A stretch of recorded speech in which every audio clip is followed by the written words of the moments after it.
let's say you're going to actually read the textbook. So you sit down, you're going to read the textbook. What happens about the second paragraph? So you start reading, your mind drifts off. About halfway through the next paragraph, you're like, oh, I'm still reading, but I have no idea what I just read. So then what do? Keep going. Go back and try it again. And it's very inefficient. So she suggests a reading strategy that works, which is previewing, and then coming up with questions for yourself, so that when you're reading, you have questions that you want to answer. And then summarizing in your own words, and also doing one paragraph at a time, so that you're doing this stuff in blocks where you can focus. And this seems like a lot of work, but it's not compared to drifting around on the page. And this gives you good results, as opposed to the other, which doesn't. Okay, so Alicia's going to pass out. Those are in this row, and I don't have enough for these people that are. So I'm giving you this passage. You don't have to read it there, but while you're waiting, go ahead. We're walking.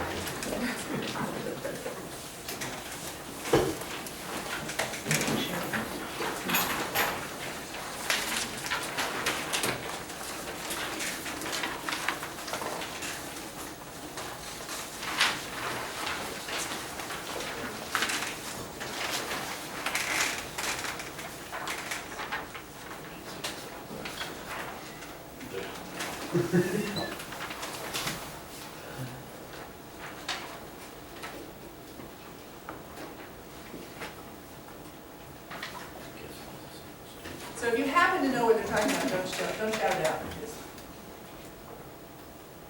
we want everybody to use their own brain.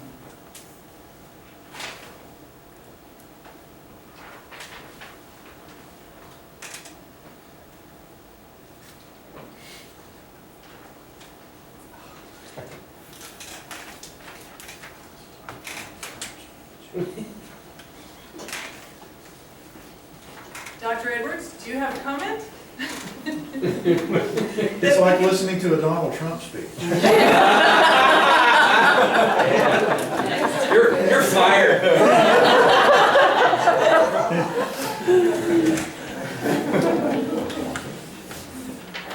Are we done?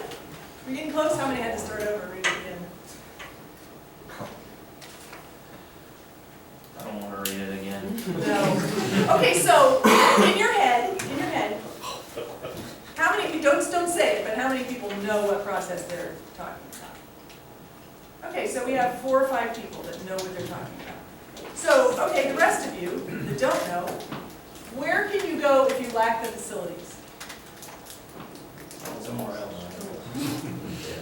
Right, that's not going to get you full credit on the test. Okay, and how can a mistake be expensive?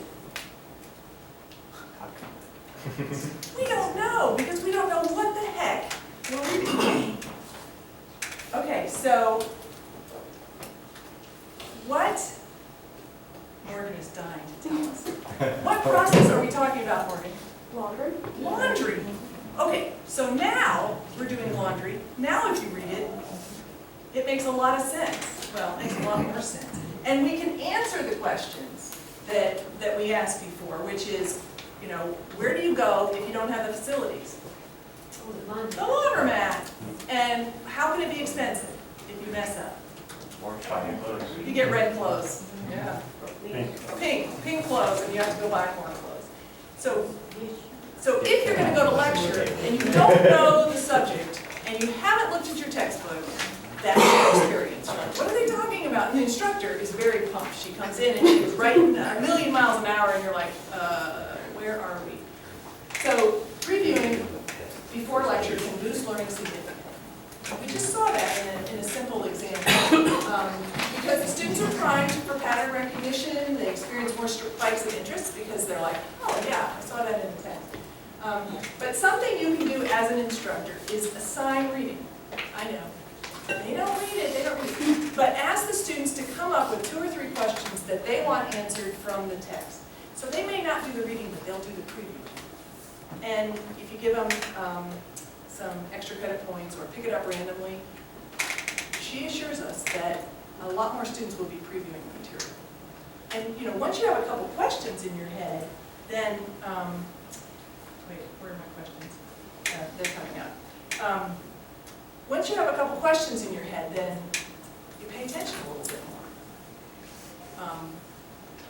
Okay, so then the other thing she talks about are these focused study sessions. So after you've previewed, you've gone to class, you've taken your notes, and you reviewed your notes after class. Now we're going to study. And how do most people study for engineering exams? You do problems, right? You do problems. She says, that's what I do. She says, let's step back a little bit. Let's do active reading.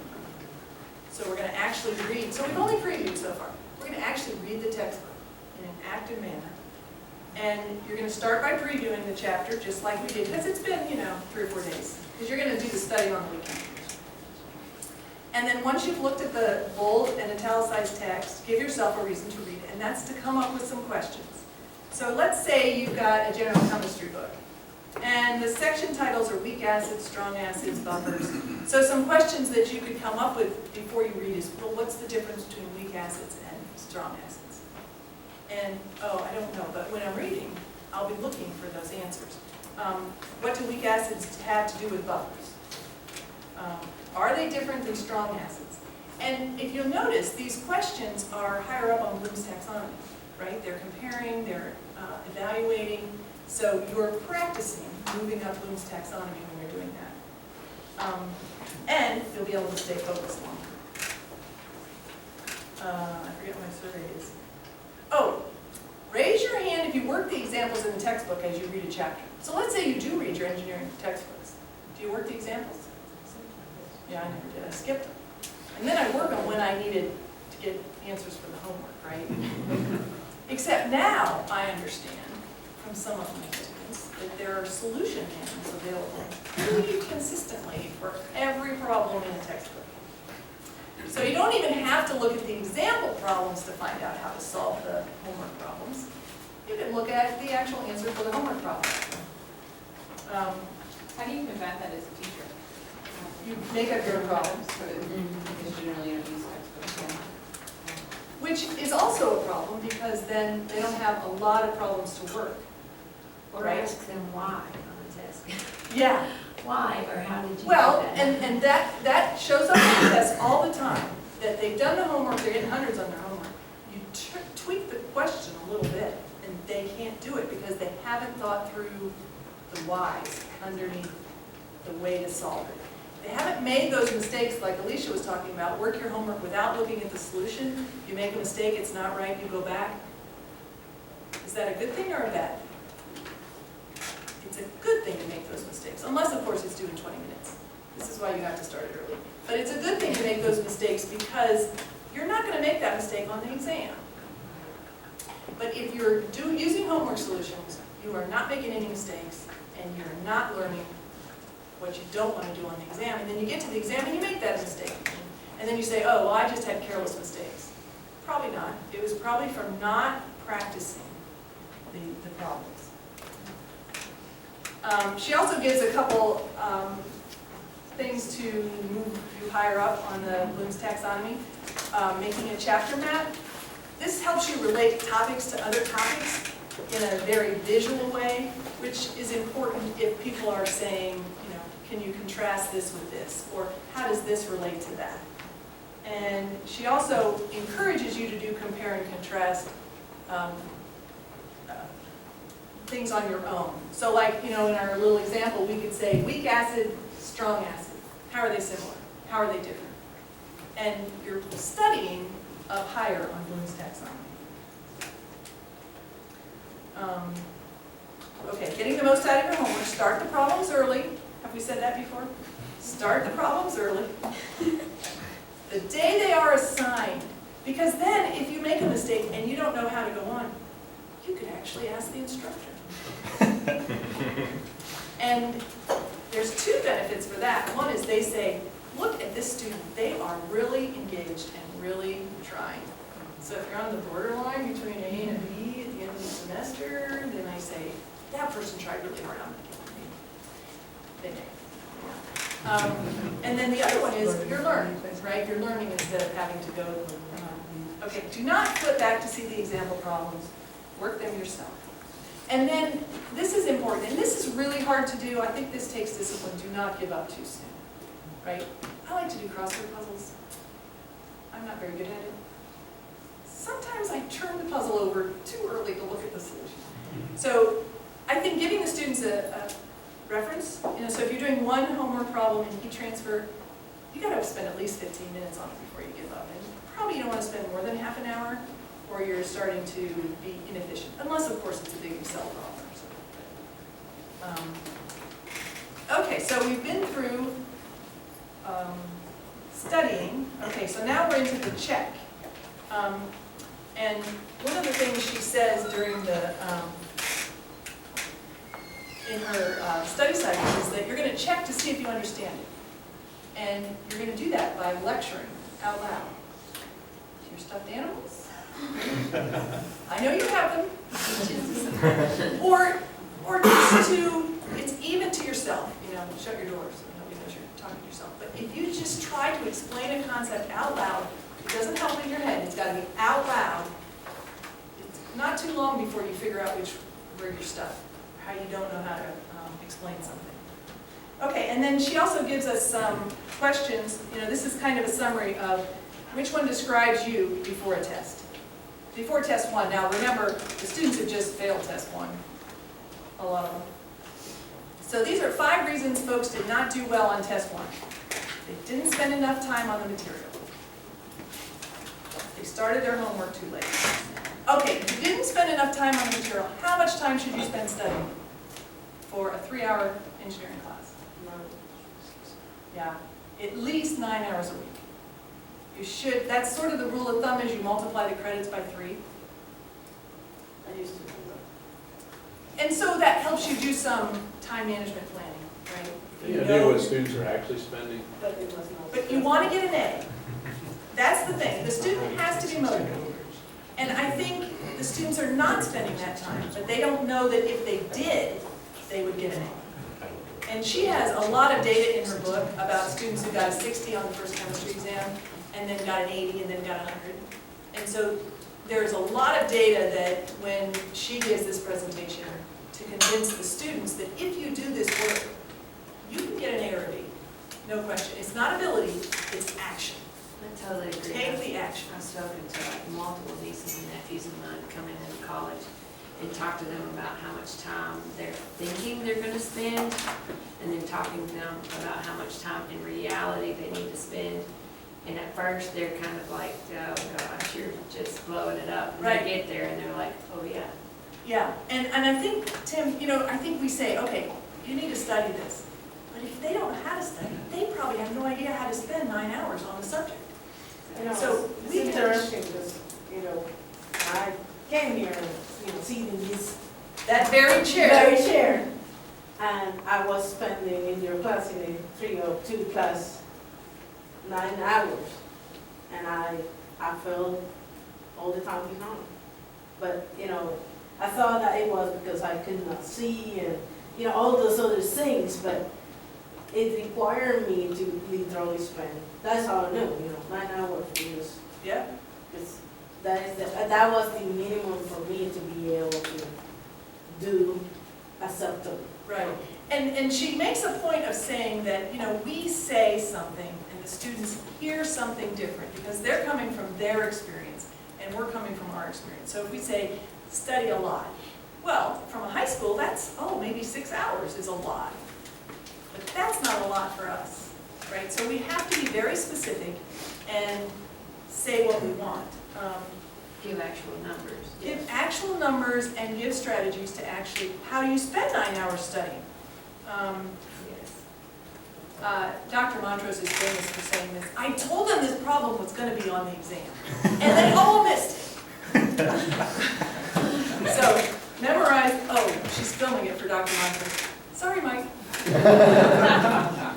So they didn't memorize the information that the teacher said, memorize this.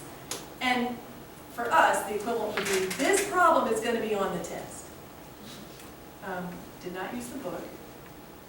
He can get going on not using the book too. So, assumed I understood the information that I had read and reread but had not applied. And of course that doesn't work.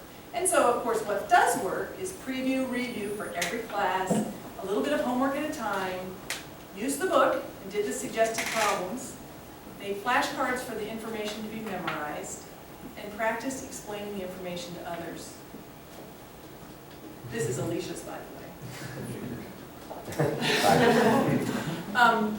And I just lost my train of thought. Oh, and so what you're seeing is that she's talking about strategies that are very efficient.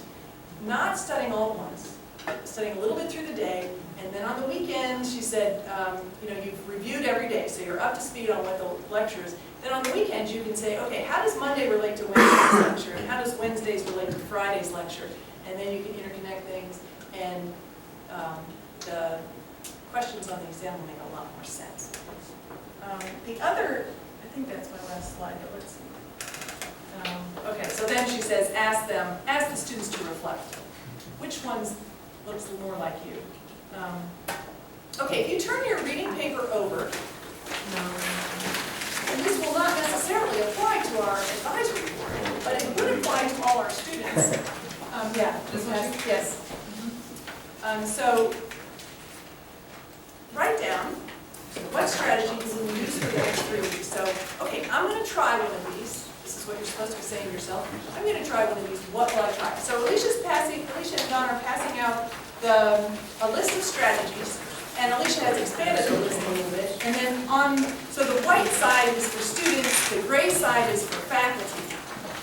What strategies faculty can use in a class. So take a few minutes, write down what you're going to use. I'm going to collect them.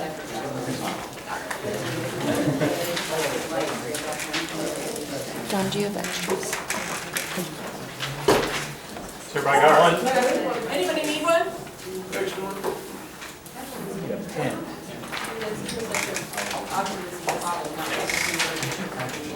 No, it's all. So what are the educators that say all of us do or is it really? Is that hard? Is it hard? I think, you know, we go into high school, so we tell them these things, not the instructors, but the students. But I think that it's a little bit difficult because the public school has such a uniform curriculum, and you do this, and you do this, and it's kind of hard to say, you're not doing a very good job. There's so much of it in elementary high schools now, teaching to test. Yes. They're not learning, teaching to test. It's studying and learning, right? What's the difference between studying and learning? Yeah. Well, you know, they need to change. There's a mindset at that institution that is their objective. Yeah, well, because it's tied to bonuses And for teachers. for them to change, they will need to change and redo the mindset and how they're a person. I was Alicia, you know, my daughter gets the paper that she filled out, and there is no the mental process of I need to take note, this is important, this is not. The study guide, it's given to her, so she don't need to do an outline. Exactly, yeah, in So- high school they give you study guides. So, you know, they have not been trained since elementary school to actually think through how to do things. Yeah, They have no exercise in mind to do the things. right, So so when they go to college, we have to teach them. it's like babysitting. I just felt like I learned better in classes that made us go to try and do problems, or made us teach, or made us do the other things. It's painful. It is painful, but in the end. Exercise. I remember with the study, Dr. Wu would give some problems, and I would be next day at Studies and then. 7:30. He with all the bad intention have his office hours first thing in the morning. But if you wanted to get it done, you needed to be there. Yeah, yeah. He wanted only the motivated students to come to his office. So, after that, he hasn't moved out to town. So basically, if you don't do this in the next 48 hours, you probably never will.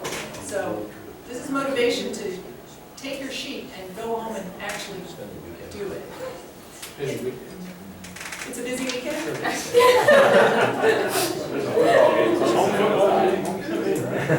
Well, it's not a coincidence that we're doing this now, because we know it's midterm time and some people have gotten sent us back. Okay, so now it's lunchtime for our advisory board.